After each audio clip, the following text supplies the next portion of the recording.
अस्सलाम वालेकुम नाज़रीन, आप देख रहे हैं लाइव डॉक्टर शाहिद मसूद और मैं हूं महज शेर।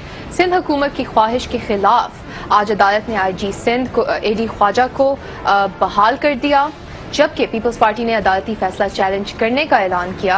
इसके अलावा आज से ठीक एक साल पहले पैनामा पेपर्स दुनिया के सामने आए थे, जिसके नतीजे में कई ममालिक के वजीर आजम को तहकीकात का सामना करना पड़ा और एक साल से पाकिस्तान भी इसी सियासी बहरान का शिकार है। इन पर और बाकी अहम इशूज पर हम आज के प्रोग्राम में डिस्कशन करेंगे। हमारे साथ स्टूडियो में मौजूद हैं डॉक्टर शाहिद मसूद। अस्सलाम वालेकुम डॉक्टर साहब। वालेकुम जी, आपको भी और डॉक्टर साहब, कल साबिक वज़ीर आज़म जुल्फ़िकार अली भुट्टो साहब की बरसी है और कल साबिक सदर आसिफ अली ज़रदारी साहब और बिलावल भुट्टो ज़रदारी साहब जलसे से खिताब करेंगे। डॉक्टर साहब, जलसे से खिताब करते हुए क्या वो अपनी अगली हिकमत अमली के बारे में कोई ऐलान भी कर सकते हैं? एक तो जी, सबसे पहले जुल्फ़िकार अली भुट्टो साहब को खराज तहसीन, न सिर्फ पाकिस्तान बल्कि तीसरी दुनिया, उस वक्त एक लफ्ज़ इस्तेमाल होता था, या इस्लामी दुनिया या दुनिया के चंद बड़े रहनुमाओं में से जुल्फ़िकार अली भुट्टो साहब एक थे।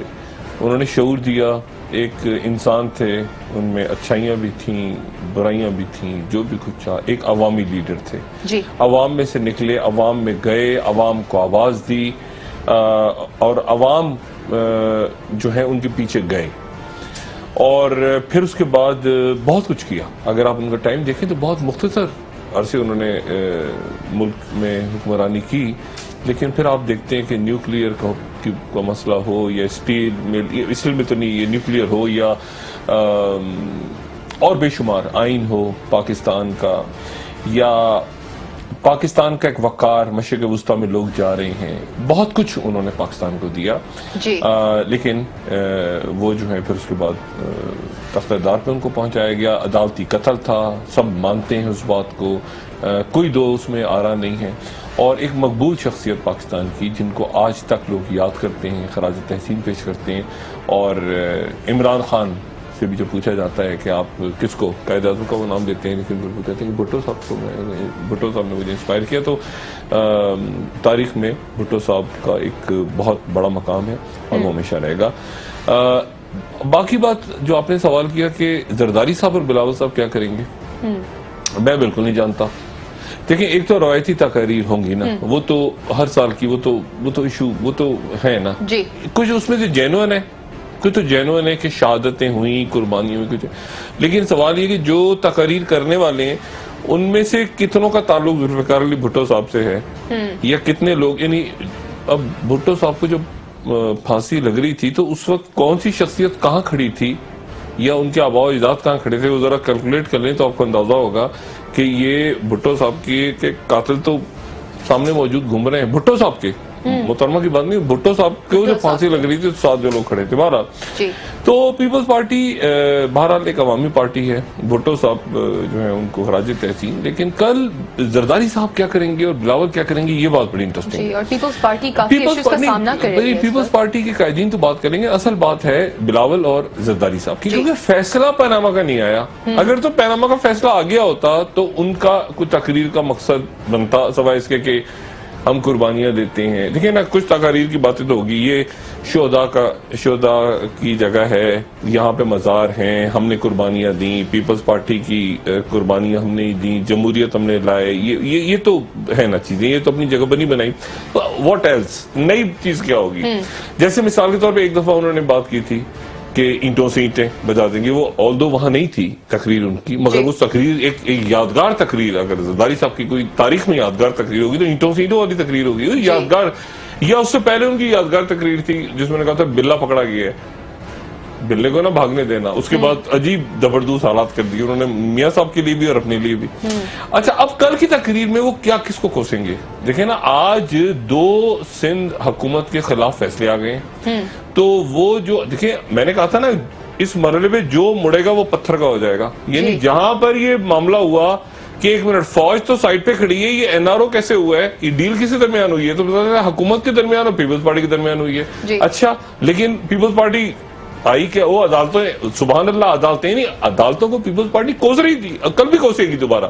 लेकिन 2 दिन का जो 4 दिन का वक्फा आया, वो कहते हैं ना 4 दिन की चांदनी, वो शर्जील मेमन, डॉक्टर आसिम, अयान अली और हामिद सईद काज़मी, वो 4 को मिली जमानतें वगैरह इधर उधर हुए, पीपल्स पार्टी सदके वारी करती हुई अदालतों में आ गई और आज सिंध के अंदर अदालतों ने 2 फैसले उनके जबरदस्त कर दिए। एक तो बाग इब्ने कासिम, उन्होंने कहा कि ये वापस करो, और बाग इब्ने कासिम जो है वो उसके कमर्शियल, वो तो मतलब कमर्शियल बुनियादों पे उसको उसने इस्तेमाल होना था। वहां पे एक इमारत बन रही है उस इलाके में बहुत बड़ी।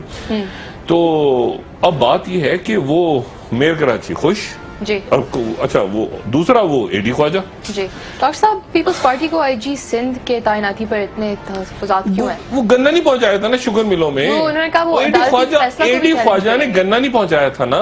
गन्ने के मसले, फिर भर्तियों के मसले, फिर वो बात नहीं सुन रहे, फिर वो अनवर मजीद, देखे ना ये गन्ना का मसला बन गया। अब वही, अच्छा अब वो एडी ख्वाजा, अब वो कल पुलिस वाले वो उधर सलूट कर रहे थे, दस्ती क्या जमशेद नहीं अब्दुल मजीद दस्ती, एक जमशेद दस्ती बार बार दिमाग में मुझे, अब्दुल मजीद दस्ती जो है वो एक दिन के बच्चा सक्का आए थे, वो भी इतवार के दिन वो भी इतवार के दिन में दफ्तर खुलवा के सुलूर पढ़वाया, आज वो घर चले गए वापस। अच्छा, मुझे ये नहीं पता चलता कि जो हटता है आईजी वो कहाँ जाता है, मतलब वो एसपी बन जाता है, वो एसएचओ बन जाता है, सूबेदार बन जाता है, वो क्या, वो उसका कहाँ होता है, वो फिर गायब हो जाता है, फिर वो निकल के आता है, थोड़े दिनों बाद वो आईजी बनता है, फिर वो जबरदस्त हो जाता है। 12 लेडी ख्वाजा दोबारा आ गए।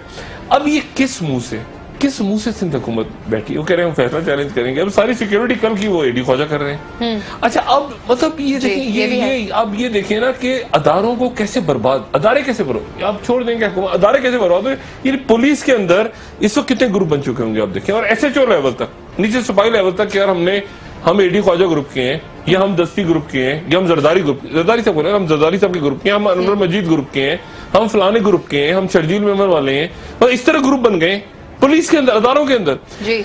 आज मुझे किसी ने बताया बेड़ा गर्क दोबारा हो गया है कराची बिल्डिंग कंट्रोल अथॉरिटी, और मुझे लोगों ने वहां कराची से फोन करके बता रहे हैं कि कोई घर अपने घर की छत डलवा रहा होता है ना, वहां पे असिस्टेंट कमिश्नर पहुंचा, इस लेवल पे करप्शन हो रही है कि वो असिस्टेंट कमिश्नर पहुंच जाते हैं वहां पे खड़े होके कि 1 मिनट छत काम रुकवाओ, सारा काम रुकवा देते हैं। ये तुम कैसे नापो, ये करो, यहाँ से फीता वीता, उसके बाद 10 लाख 20 लाख पकड़े, वहां पे पहुंचाए ऊपर इधर दाएं बाएं करके, और आज के दिन ये सूरत हाल है। आज के दिन एक होता है ना, लोगों से पूछते हैं आपका जरिया माश क्या है, तो इस वक्त सिंध में पूछा जा रहा है आपका जरिया बदमाश क्या है जी, ठीक है ना जी। तो वो बताते हैं फिर मेरा जरिए बदमाश ये है, वो नाम बताते हैं किसी का, फिर वो जरिए बदमाश सामने आ जाता है, तो फिर उसके बाद वो पुलिस वाले या बाकी लोग डर डार के वो आवाम पैसे दे देती है। तो सिंध में जरिए बदमाश चल रहा है इस वक्त। अच्छा, अब बात यह है कि अब जरदारी साहब कल क्या स्पीच करेंगे, अदालत को तो पूछने से रहे वो ये कह सकते हैं अदालती कत्ल किया गया, ये जुमले हो सकते हैं कि पीपल्स पार्टी का अदालतों ने पहले भी किया, अब भी पीपल्स पार्टी के कारकुनों के साथ ज्यादती हो रही है। डॉक्टर आसिम, या वो खरगोश कहते हैं उसको, अच्छा डॉक्टर आसिम से आज मिले जरदारी साहब। डॉक्टर आसिम खामोशी से निकले, जिना अस्पताल से जाके गड़प हो गए जियाउद्दीन अस्पताल क्लिफ्टन में। सड़कों पे आपको नहीं नजर आए घूमते घामते, अभी तक देखे ना कि भाई निकले, फिर पता चला उठा लिया रेंजर्स ने, जमानत मंजूर हो गई, अपने अस्पताल में बैठे हुए हैं वो। और शर्जील मेमन जो है वो फिर बीमार हो गए।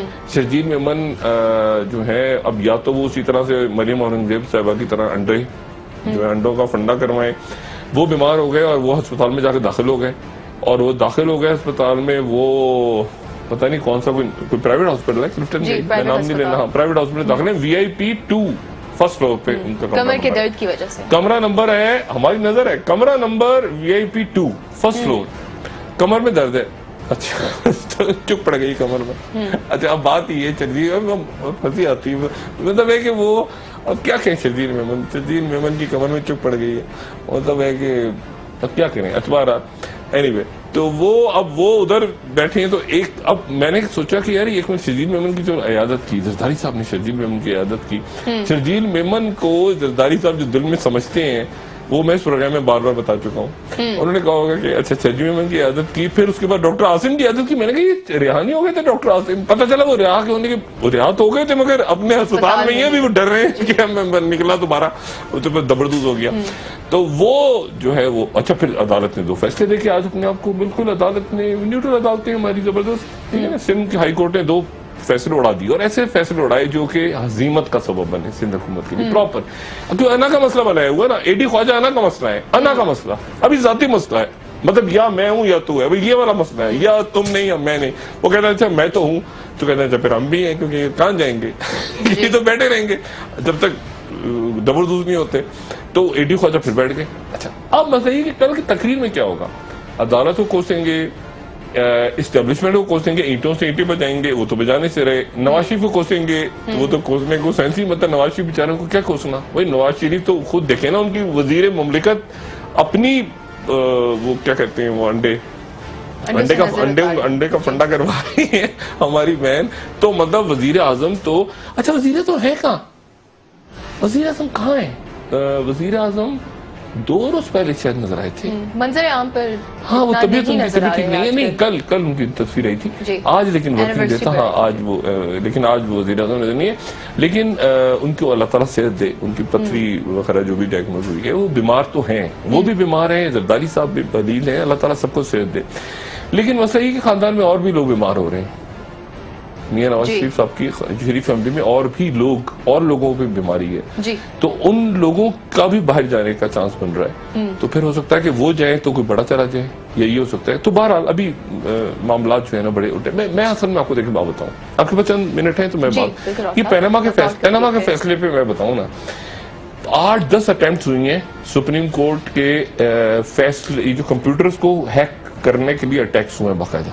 इतने बेवकूफ लोग हैं, इनका ख्याल है कि वो कंप्यूटर के अंदर फैसला रखा हुआ है। वो जज साहिबान जो है वो उसको एक उंगली से टाइप कर रहे हो, अपने साथ साथ मेरे ख्याल से वो लैपटॉप या वो जो भी वो क्या होता है टाइपराइटर को लेके घूम रहे हैं।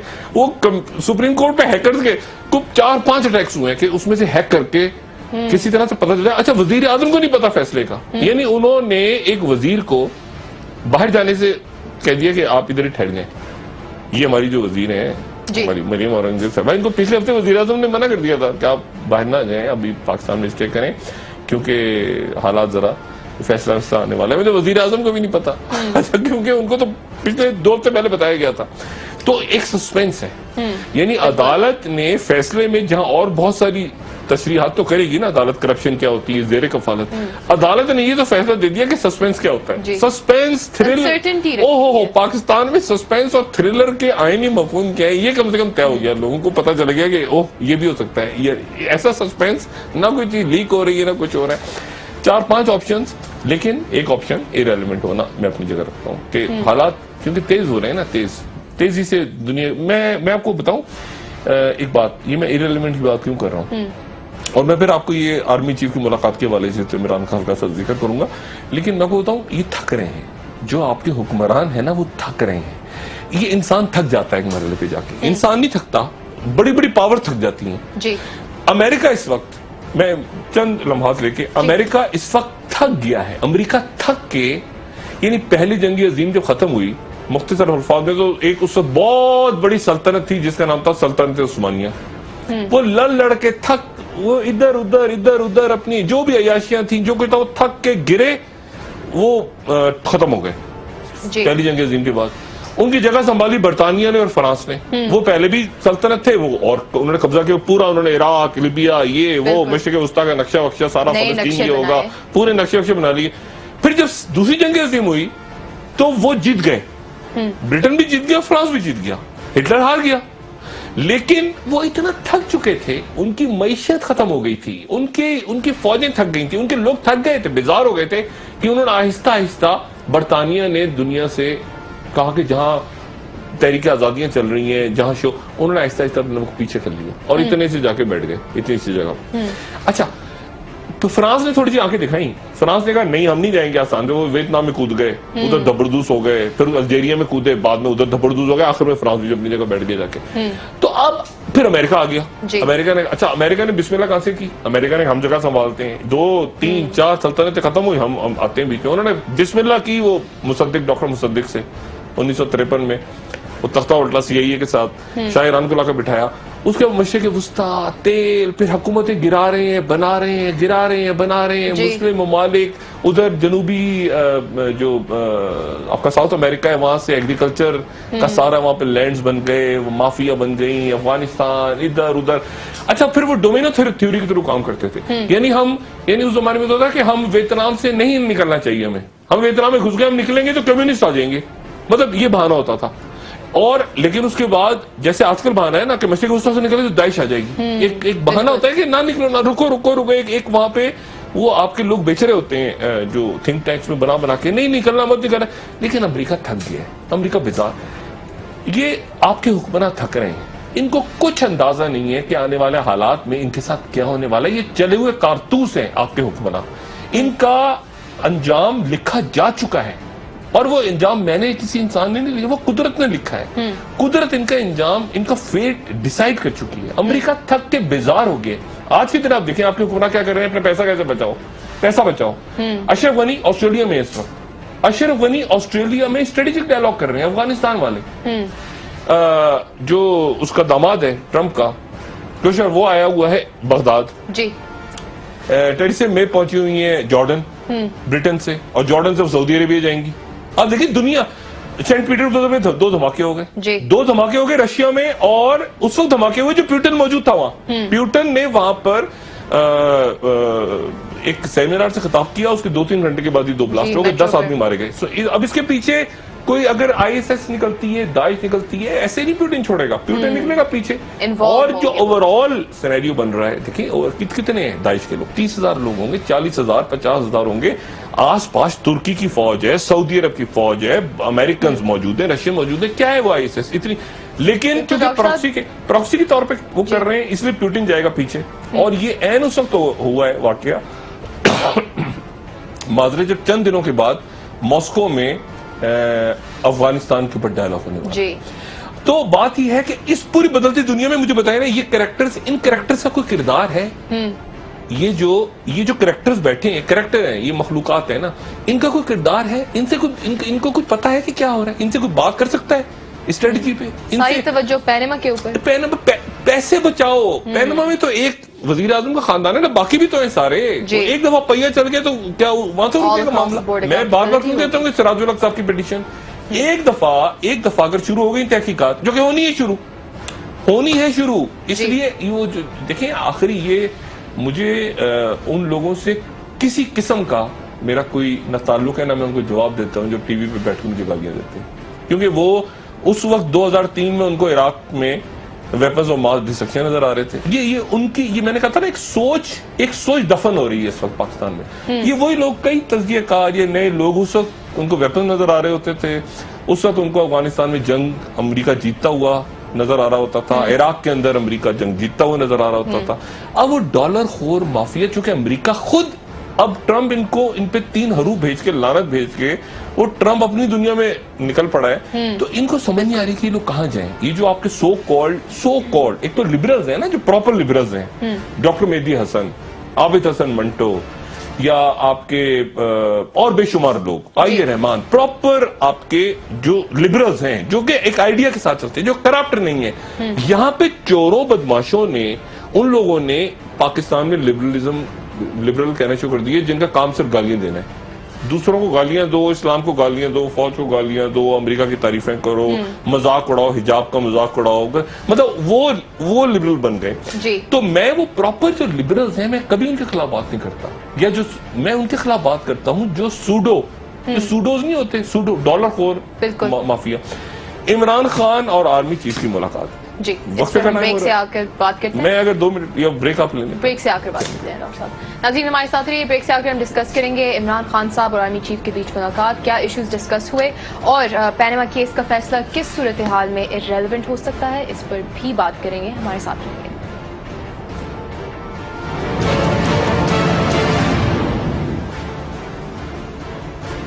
वेलकम बैक नाज़रीन। डॉक्टर साहब, पैनमा लीक्स के अलावा डॉन लीक्स और वीज़ों का मामला भी सामने आया। डॉक्टर साहब, आपको क्या लगता है, क्या ये मामले दब गए हैं? नहीं, ये मामले या सामने आएंगे? नहीं, वो स्प्रिंग जैसे आप स्प्रिंग को दबा देते हैं ना, तो हाथ उठाते हैं तो क्या होता है, स्प्रिंग पूरी पावर के साथ उभर आता है। तो ये मामले बिल्कुल ऐसे आपको लग रहा है कि दबा दिए, दब गए, लेकिन ये स्प्रिंग दबे हुए हैं। अच्छा, ये पहले तो आ जाए ना डॉन लीक्स पे। डॉन लीक्स की रिपोर्ट जो इतला है वो ये है कि हुकूमत ने उसको सामने लाने से इनकार कर दिया। मैं चौधरी निसार साहब की अगर वो तरदीद करें, गुस्से में ना आए बस, अगर वो किसी प्रेस कॉन्फ्रेंस में आके बता दें कि क्या ये मैं गलत कह रहा हूं या दुरुस्त कह रहा हूं। हुकूमत ने उस रिपोर्ट को जो कि तैयार है पब्लिक करने से इनकार कर दिया। और तारिक फातमी साहब के का पहले था कि तारिक फातमी साहब के ऊपर डाल दिया सारा। वजीर आजम साहब ने गालिबन तारिक फातमी साहब का साथ देने का फैसला किया है, या तारिक फातमी साहब ने कुछ कहा होगा जाके उनसे कि मुझे क्यों फंसवा रहे हैं, मैं तो ड्राफ्ट किया था, ये जो भी उसकी रिपोर्ट की जो भी मंजर है। असल बात यह है कि वो अच्छा पहला हफ्ता शुरू हो गया ना अप्रैल का, तो अब कोर कमांडर्स कॉन्फ्रेंस होगी। तो कोर कमांडर्स कॉन्फ्रेंस में ये नहीं देखे ना, लोग तो इंतजार करके बैठे, हम कहाँ जाएंगे, हमने तो बैठना है ना। अल्लाह माफ करे, वो जरदारी साहब की तरह नहीं मैं कह रहा कि हमने रहना है हमेशा, मैं उन तो इंसान है, अगले मिनट में मीडिया ने तो बैठना है। तो हम तो पूछेंगे ना डॉन लीक्स किधर गया। तो डॉन लीक्स जो है वो फिर हर महीना गुजरता है, एक फिर प्रेस रिलीज आती है। तो डॉन लीक्स को किसी मंतके या तो कहें कि ऐसे ही डॉन लीक खुद ब खुद अखबार उस दिन ऑटोमेटिक छप गया था, ऐसे उस दिन कोई भी सब छुट्टी पे थे तो अखबार ऐसे ही छप के आ गया था। तो कहानी मुका दें, कुछ तो होगा ना उस रिपोर्ट में। और जैसे कि चौधरी साहब ने कहा कि इख्तलाफ मौजूद है, किन लोगों को इख्तलाफ है, किन लोगों ने साइन नहीं किए, किन्होंने साइन कर दिए, क्या चक्कर है। ये तो उज़ैर बलोच की JIT हो गई, कुछ लोगों ने साइन कर दिए, कुछ ने साइन नहीं किए, क्या चक्कर क्या है भाई, आप बताएं तो सही क्या है। चौधरी निसार साहब बताएं, मतलब अब चौधरी निसार साहब पे बड़ी जिम्मेदारी है। यानी चौधरी निसार साहब जब भी आए सामने तो वो पता नहीं वो किसी ऐसी जगह जाके प्रेस कॉन्फ्रेंस अचानक उनकी आती है, कोई नादरा का दफ्तर, कोई उधर, कोई अचानक कोई कि वो समझ भी नहीं आता बंदे को जाए किधर। मैं पंजाब हाउस होता था तो मैं एक दिन मैंने सोचा मैं पंजाब हाउस चला जाऊं, पता चला वो चक्री में, वो उधर है, वो पासपोर्ट ऑफिस करते था। तो कहीं वो मिले तो मैं उनसे पूछूं कि चौधरी साहब वो क्या बना, वो इख्तलाफ किसने किया था। वो परवेज रशीद साहब को तो लाए वापस बेचारों को, यानी ये क्या किया आपने, यानी कोई अगर है ही उसमें कुछ नहीं कि परवेज रशीद को बहाल करें बेचारे को, उन्होंने क्या कि परवेज रशीद साहब ने वो तो उनको फारिग कर दिया आपने, और आप मजे से बाकी सारे बैठे हुए सारे। तो मतलब ये तो कोई भी तो अजीबोगरीब बात है सारी। तो वो रिपोर्ट ये पब्लिक नहीं कर रहे हैं। और साहब क्या ऐसा हो सकता है कि पनामा केस का फैसला और डॉन लीक्स की रिपोर्ट तो लिखो साथ सामने ऐसे बैक टू बैक सामने आए। मेरी बात सुने, देखें 3-4 दफा जब ISPR, हम तो ना क्या कहते हैं ना 3 में ना 13 में, ISPR की तरफ कोर कमांडर्स ने तशवीश का इजहार किया डॉन लीक्स पे।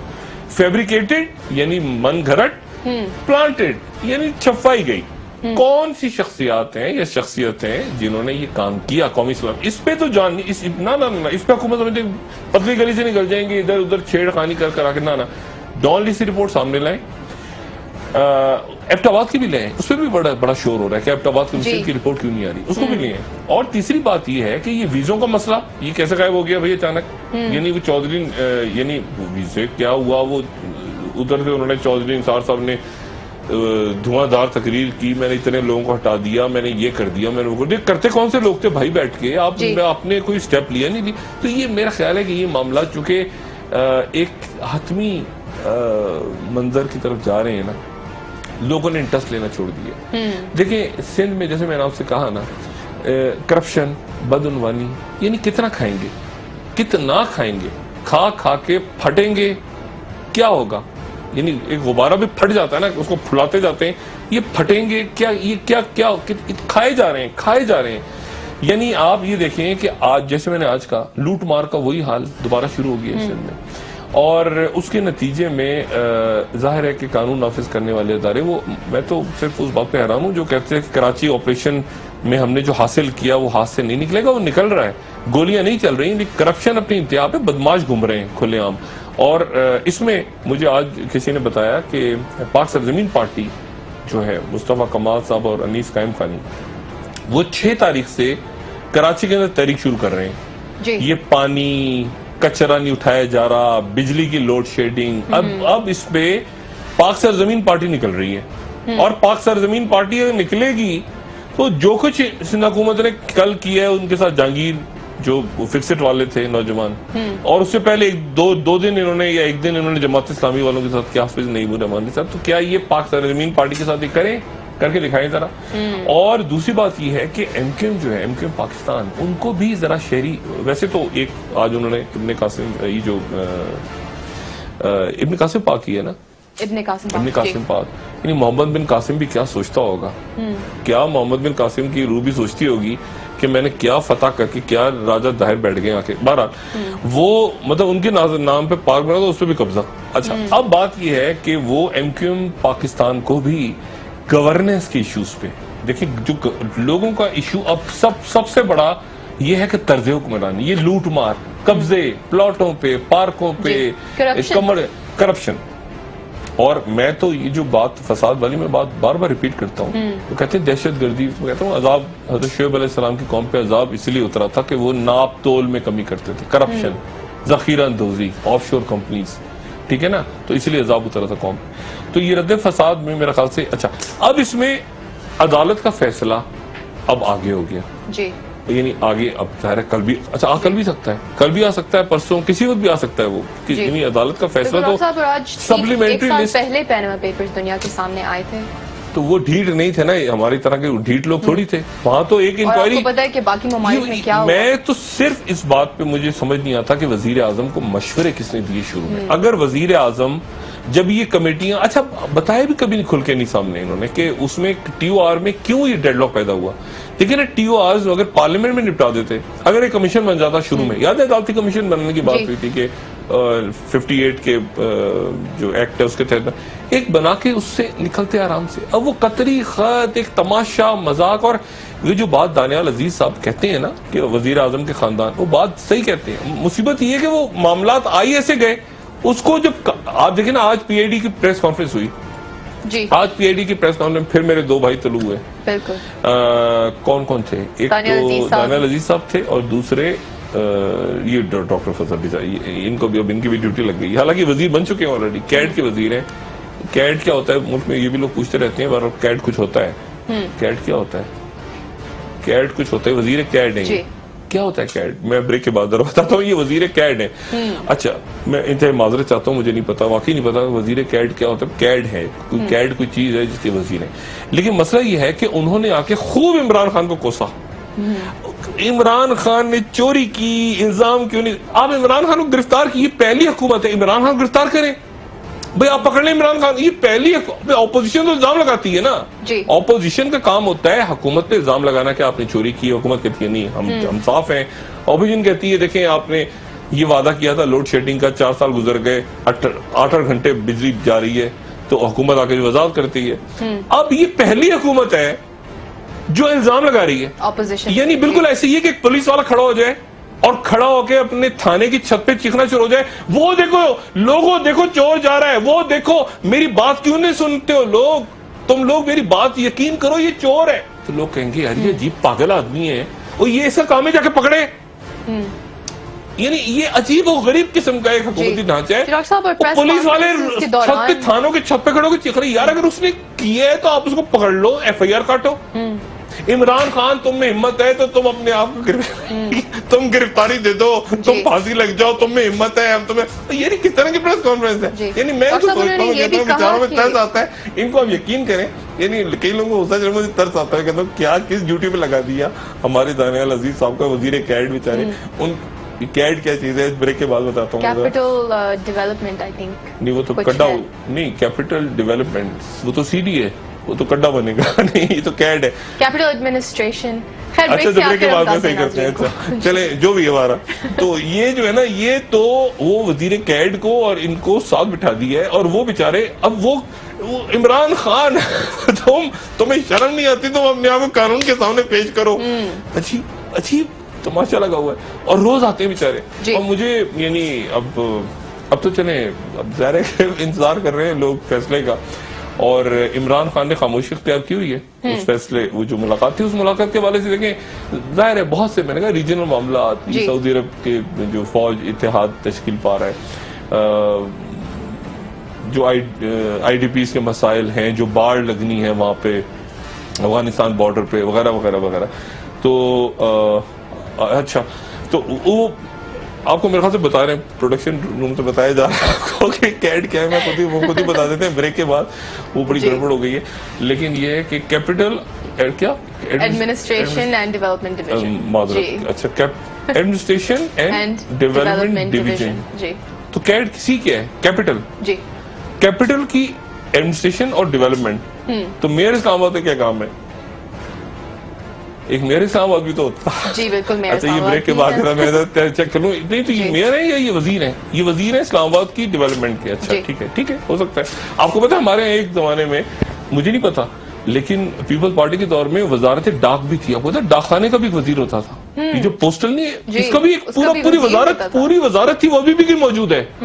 अभी भी वजारत एक वजारत है जो कि वजीर डाक है। वो लिया हुआ किसी ने एडिशनल, एक वजीर के पास कई पोर्टफोलियो है ना, तो पता चला अचानक एक दिन आपको पता चलेगा कि फलाना आदमी वजीर डाक भी है।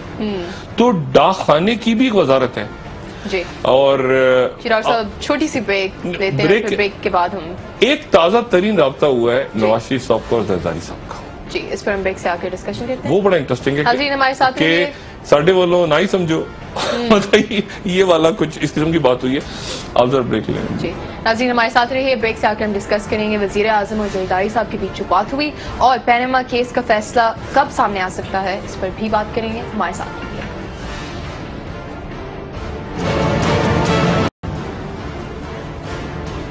वेलकम बैक नाज़रीन।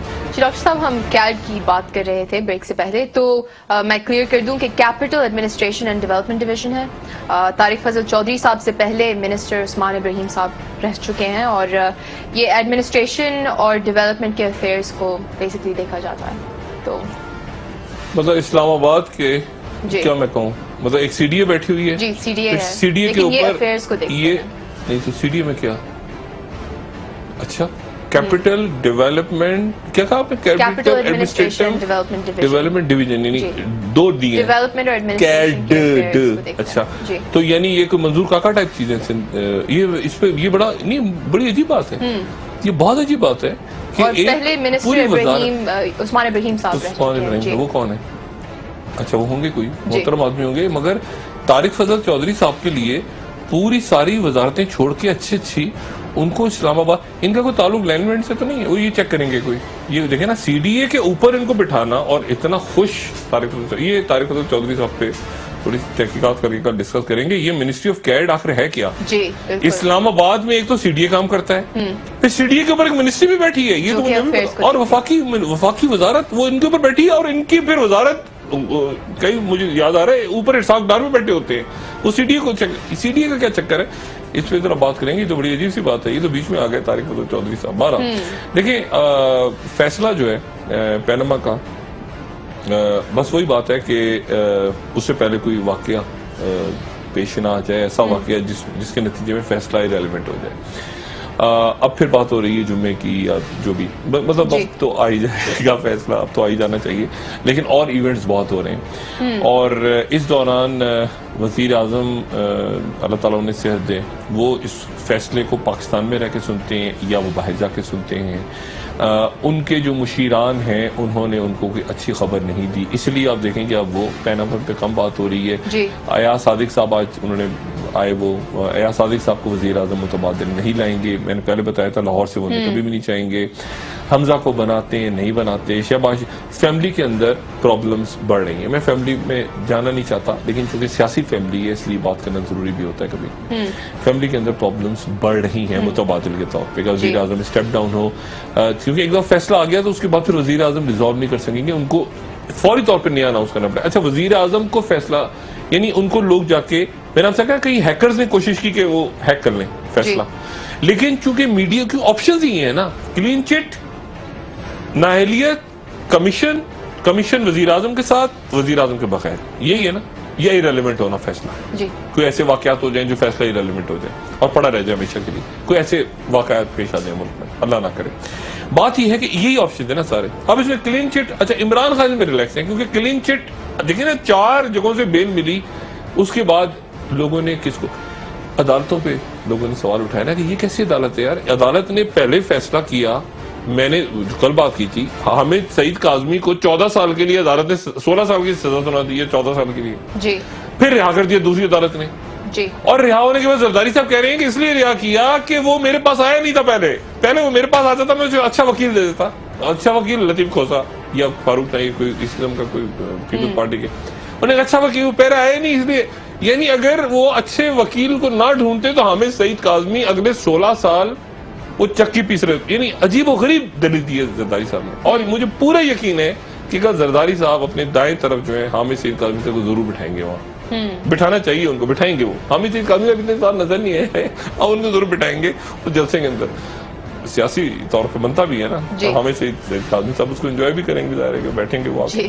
लेकिन बात ये है, या दुआ करेंगे वो, ये कुछ करेंगे हामिद सईद काज़मी। इस वक्त उनकी स्ट्रेटेजिक इंपॉर्टेंस है, जियो स्ट्रेटेजिक पॉलिटिकल इंपॉर्टेंस है कि हामिद सईद काज़मी साहब को कल जलसे में जरूर लाया जाए, स्टेज पे बिठाया जाए, जहां पहले इत्तेज़ाज़ अहसन को बिठाया जाता था। अब इत्तेज़ाज़ अहसन चूंकि ज्यादा पैनामा वगैरह पे बात करते हैं, तो इत्तेज़ाज़ अहसन साइड पे और हामिद सईद काज़मी को सामने रख के कि ये देखो हमारी अदालतों ने क्या किया हमारे साथ, और शर्जील मेमन इस दौरान अस्पताल में, ताकि वहां नजर ना आ जाए, और आसिम भी अस्पताल में कि वहां नजर ना आ जाए। हामिद सईद काज़मी को एक मॉडल बना के मैं अगर हूं तो ये मशवरा दूं जरदारी साहब को कि ये आप एक मासूम शख्स को आगे पेश करें ताकि आप वो अदालतों वगैरह की बात कर सकें। तो फैसला जो है अब मेरा ख्याल वो बात रहेगी जरदारी साहब की, और जरदारी साहब और नवाज शरीफ साहब का एक रब्ता हुआ है, कल डिस्कस करते हैं, कल बात करें। वो बात लंबी है थोड़ी सी, उसमें शख्सियात पड़ी है बीच में, फैसला रुकवाने की कोशिश भी की गई है, उसमें कुछ इस्टेब्लिशमेंट से रवाबित का जिक्र हुआ है जो कि कामयाब नहीं हो सके। कल मेरे ख्याल से कल उस पर बात करेंगे, तकरीर पे भी डिस्कस करेंगे कल, तो कल वो इसी से लिंक है, तकरीर से ही लिंक है और चादर से लिंक है। जी शुक्रिया डॉक्टर साहब। नाज़रीन कल दोबारा मिलते हैं इसी वक्त नई खबरों के साथ, नए तज्जिए के साथ। महर शेख की तरफ से खुदाफिज। शुक्रिया डॉक्टर साहब। मैं सिर्फ क्लोजिंग रिमार्क दे दूं क्योंकि 4 अप्रैल इसलिए मैं इंपॉर्टेंट है कि 4 अप्रैल से मरीम नवाज साहब ने ऐलान किया था ना कि वो सियासी मुहिम का आगाज करेंगे, तो वो कल पोस्टपोन होंगे, तो इस सिलसिले में रब्ता हुआ है और उसमें और बातें भी होंगी। अपना दोस्तों रिश्तेदारों गिरदनवा के लोगों का सब ख्याल रखिएगा। अल्लाह हाफ़िज़।